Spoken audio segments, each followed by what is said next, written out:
Hey everybody, it's Jason Blaha here, and it's time for another breakfast with Blaha. And today, having Greek yogurt, frozen cherries.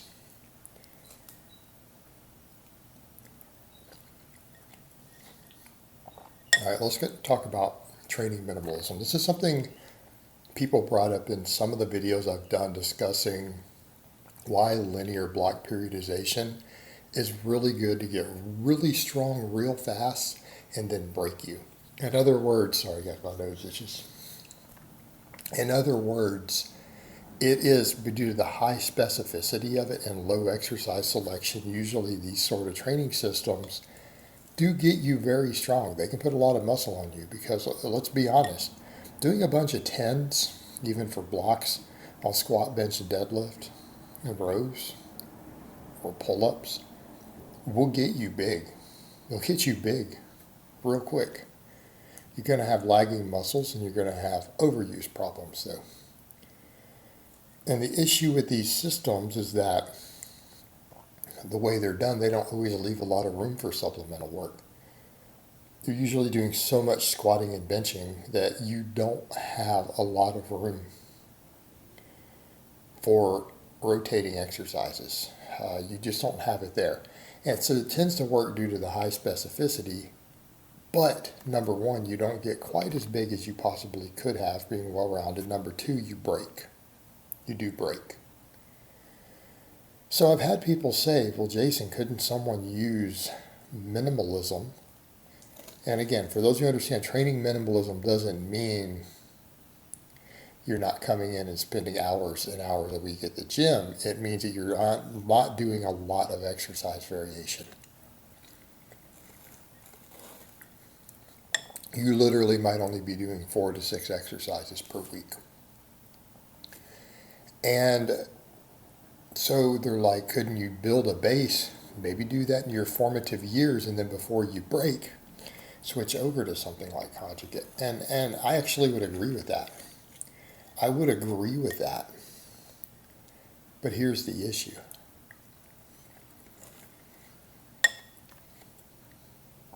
How do you determine when you're going to break? Linear block periodization breaks some people within 3 years. They start getting major injuries. So how many is your formative years? And we already kind of do that though, don't we? Look at all the novice training programs. And I'm one of the few people who put out a true novice LP that had a lot of exercises. In fact, I may have been the first person to ever do that, I think, ever at all on the internet, going back to 2012. Remember my ice cream fitness, 5x5. That was published in 2012.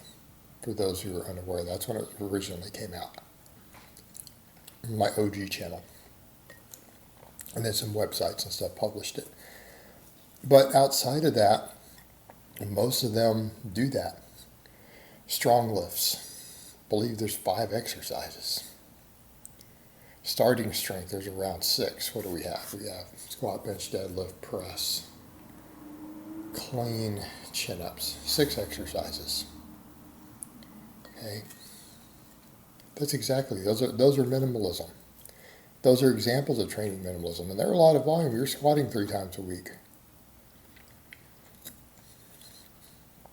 Right? You're squatting 3 times a week. So you're not just going in and doing a 30-minute workout.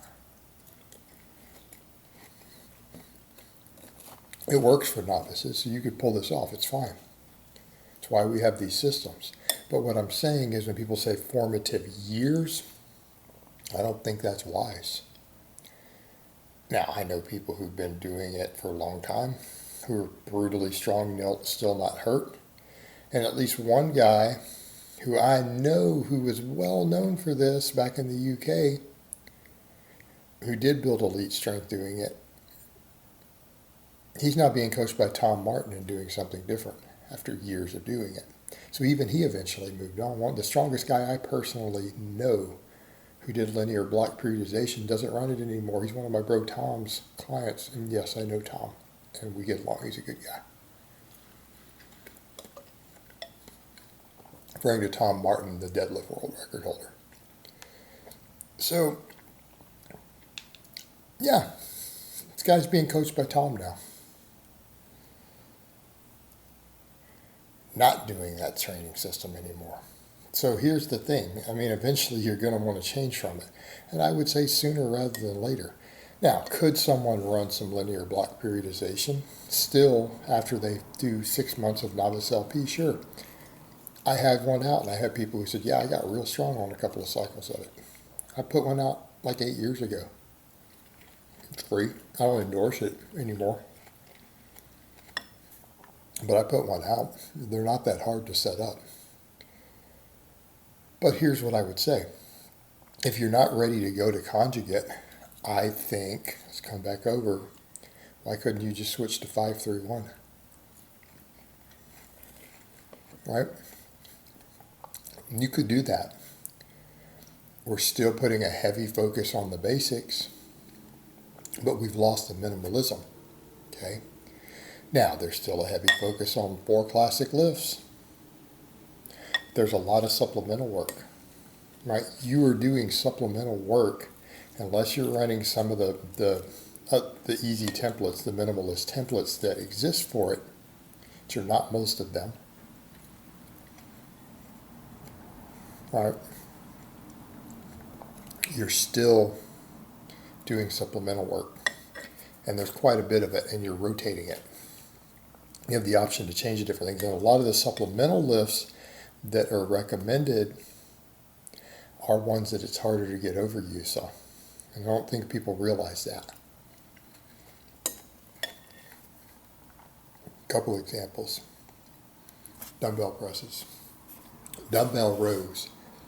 Dips, especially if you got a V-bar. Changing your grips all the time on pull-ups. Okay. This gets rid of a lot of the problems with minimalism right there. We're now getting into a more conjugate type mindset with the supplemental work. Because dumbbells, every rep is different.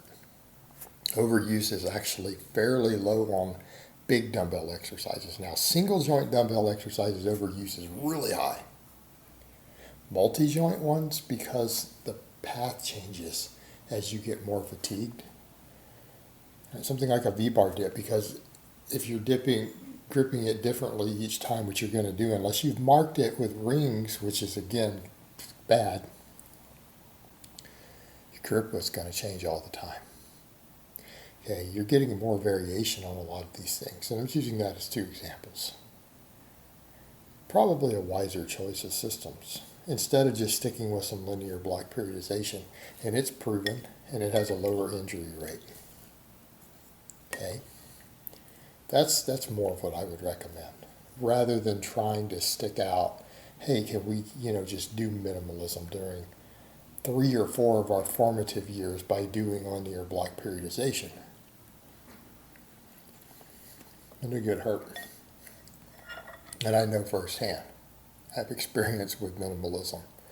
I got hurt easily. All right, guys, well, that's really all I have to say on that today. I hope it's been informative, and I will talk to you guys next time.